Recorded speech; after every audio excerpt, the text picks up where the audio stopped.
And now here at 6, the man accused of injuring 2 state troopers on Interstate 91 north in Enfield last week was arraigned a few hours ago. The 18-year-old appeared virtually behind bars after being released from the hospital. Good evening and thanks for joining us for the Fox 61 News at 6. I'm Brent Harden. And I'm Sarah Sanchez. Investigators say 18-year-old Joel Kaisha Nishwe was speeding and driving recklessly when he lost control and hit one of the troopers' vehicles. This is video from that crash Thursday. He's facing multiple charges. Fox 61's Stefan Reels joins us live from Hartford now with the latest developments. Stefan. Hey, Brent, Sarah. Now, I got to sit in on the hearing today, and Kaisha Nishwe definitely was emotional following the judge's ruling. Before anything had been said, the state had wanted Kaisha Nishwe to pay $100,000 for his bond, but the judge soon ruled that it would be $20,000 instead.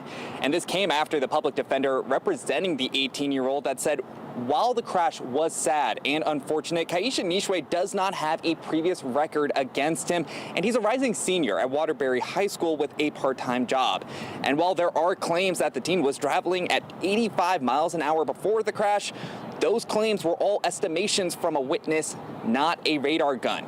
Now, we also learned that about Kaisha Nishwe's current condition. He had to get surgery on his legs twice following the crash and may need more. And right now, he very likely can't drive. Judge Robin Johnson said, based on the lack of record, Kaisha Nishwe still did not have permission to drive, and he was well outside of the area of his home and school. And quite frankly, he took a risk, and that risk ended up with people being injured. But even with that misdemeanor charge, Kaisha Nishwe still has another hurdle that he now needs to overcome. We learned today through the Department of Homeland Security that the 18-year-old is here in the U.S. illegally. He came to the U.S. back in 2023 while he was around 16 years old from Ecuador. Now, we also learned from the Department of Homeland Security that they've already lodged a detainer for his arrest. And while this doesn't mean he will get deported as a result, it is still a possibility. And we are told by the public defender for Kaisha Nishwe that he has been working with an immigration attorney at this point for a while now. But we haven't been given a time or length or timeline of just how long this while is at this time. But as for Kaisha Nishwe, the next time he is due in court is on August 8th. And as for those 2 officers who were injured in the crash, it is unknown what their condition is at this time. Live in Hartford, Stefan Reels, Fox 61. Stefan, we're still in a weather impact alert for this extreme heat here. AC or a fan is an absolute must on a day like today. Say that again. Meteorologist Sam Zampiri is here now with the first check of the forecast. It was dry today, Sam, but boy, that humidity is borderline oppressive. That's right. Actually, it is oppressive. It's well into the 70s. It's if you're down along the Gulf states with those dew points in the 70s, mid to upper 80s, the actual temperature. But here, and we're even showing 80 a dew point in Waterbury and 81 in Torrington. That's record territory. You never see dew points in the low 80s here. So be it as it may, we have these heat indices that reach 95 to 100 again. And we're going to keep the heat impact alert going through tomorrow. But the good news is it will be coming to an end. Winds are out of the south, killing any showers and thunderstorms. We did have one lone shower in southern Litchfield County, high clouds. And there is some showers off to the west, and that may kill some of the thunderstorm potential tomorrow. Partly cloudy tonight with areas of fog, lows in the 70s. Tomorrow, we're back up 85 to 90. The heat advisory continues. I'll be back in a few minutes and detail when the heat breaks and what you can expect for Friday and the weekend. Brent and Sarah? Thank you, Sam. The hot weather protocol is in effect until 8 Friday night. This means cooling centers will be open to keep everyone safe from the extreme heat. For information on cooling centers and where to find the closest one, dial 211 or visit 211ct.org. We have all that information available at fox61.com. And in the midst of today's heat and humidity, where better to be than the beach? Those lucky enough to spend some time on the coast were able to enjoy some of the warmest water of the summer season so far. Fox 61's Victoria Anderson spent the day at Hammonasset Beach, where the hot weather brought out all kinds of people looking to soak up some sun. Wednesday might not have been the best day to wear heels to work, but it is the best day to dip your toes in the water, something that Connecticut isn't always used to on our shores. It's hot. How's the water feel today? It's kind of warm, right? Well, it's some of the best swimming temperatures this beach has seen all summer. I'm not looking for those. I'm looking for crystals. Work on shells. The hot weather and water aren't fazing the sixth-grade scientist on his search for shells. But experts say these coastal temperatures are not ones to let float by. Wednesday, water on the coast reaching 79 degrees in New Haven. It's really warm. You have to swim out to the buoy to get cold or cool water. And for longtime beachgoers like Teresa Volette, there is a science to the perfect beach day, no matter the weather. So we'll be married 40 years this weekend coming up. Congrats. And so the success is separate tents. But for some, it's showing off a handmade treasure. I am wearing a self-made pink bikini. Or finding a new one. I just found a bobby pin. But in these sizzling temps, it's all about who you share the shade with. Must have your cooler with your refreshments and your best friend. And music. And music. And don't worry if you missed out on this warm weather today. These hot temperatures are supposed to stick with us throughout the week. Reporting at Hammonasset Beach, Victoria Anderson, Fox 61. A 100-year-old bridge in Willimantic has been closed indefinitely. The town engineer says the bridge is in desperate need of repairs, and those repairs could be pricey. Fox 61's Alicia Hercules talked with the Wyndham engineer who explained what repairs need to be done. The Willimantic Footbridge has been a beloved part of this community since 1906, but after an inspection, the bridge has been deemed too unsafe to use, and the repairs could cost up to $10 million. A lot of people use this bridge because they use wheelchairs, you know, and the older folks, it's hard for them to get around. So how are they going to get around now if they take this bridge down? We really need this bridge here. Pete Lozada says he's been living in the area since 1967 and can't imagine what people in the area would do without this bridge. The 635-foot-long bridge connects downtown Willimantic and residential areas to the south.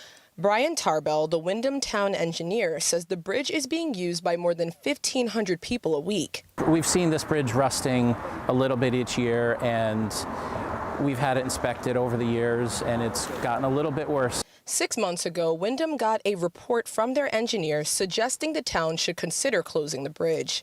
The town decided to hold off on closing the bridge to pay for a more thorough inspection. After that happened, this was just this week, the company said that the rust has really crept too much. To prevent any additional stress on the bridge, the town decided it would be best to close it until they figure out what's next for the iconic bridge. There are two ways the town could go about repairing the bridge.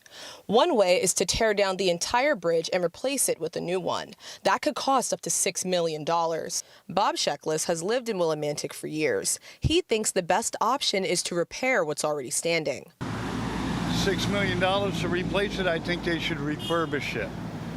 Keep it the way it was. If the town decides to refurbish the bridge, they'd have to repair the damaged pieces, then reconstruct the bridge using the original materials. That could cost up to $10 million. As crews worked to close off the entrance to the bridge on Main Street, several disappointed people in the area were shocked to see the entrance closed. Michael Deely has lived in Willimantic for years. He says although he's sad the bridge will be closed, he's thankful to see it get some much-needed repairs. And I think that's a sign of good things. It's a sign that somebody cares about it and somebody cares enough to keep it maintained and prevent any kind of injuries from boards that are rotting and maybe sticking up and nails sticking up. Wyndham will be looking into both state and federal grants to help pay for the repair of this bridge. In Willimantic, Alicia Hercules, Fox 61. Well, police are investigating an armed robbery that happened this morning in West Hartford, but they say there's no threat to the public. Officials say it happened at the American Eagle Financial Credit Union on New Britain Avenue at 11:30, and no one got hurt. It's unclear how many people robbed the bank or exactly what was stolen. No arrests have been made. The bank closed after the robbery. If you can help with the investigation, please call the police. New Canaan police say a man admitted to bringing a firearm to a school Sunday morning. Police were working security just before 9:30 at New Canaan High School, which is right by Grace Community Church. A person from the church told police they believe Corey Porowski of Stratford had a gun on him. Officers approached him and he told them he was armed, and officials arrested him. Porowski is out on bond and is due in court next week. And take a look at this. A car partially hanging off a bridge in Torrington yesterday afternoon. Officials say the driver was under the influence. Investigators say before 6:45 p.m., David Lucian drove across Wall Street, knocked down the metal bridge gate, and got stuck on the bridge. Firefighters say they found him unresponsive behind the wheel. Crews pulled him out without hurting him. Officials also found drugs in the car. Lucian's was scheduled to appear in court today on several charges, including driving with a suspended license.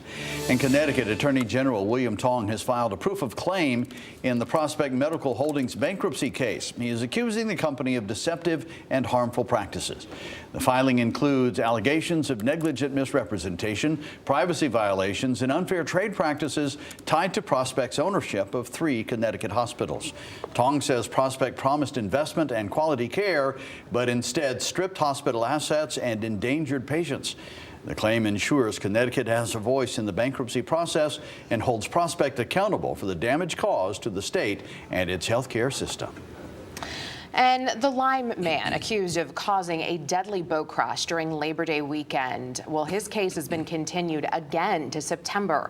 Clayton Hackling appeared in court today. He's charged with manslaughter for a collision that killed 3 people in Old Saybrook. Investigators say Hackling was speeding and had more than twice the legal blood alcohol limit when he slammed into a break wall. His next court date is September 30th. And new here at 6, the New Haven man convicted of hitting a motorcyclist with his car and taking off 2 summers ago was sentenced today. Dejon Morris will serve 10 years in prison and 5 years probation. He was found guilty in May of evading responsibility. Officials say back in June of 2023, Morris hit Jose Rodriguez on Haven and Clay Streets. It's reported Morris left the scene while Rodriguez lay on the road dying.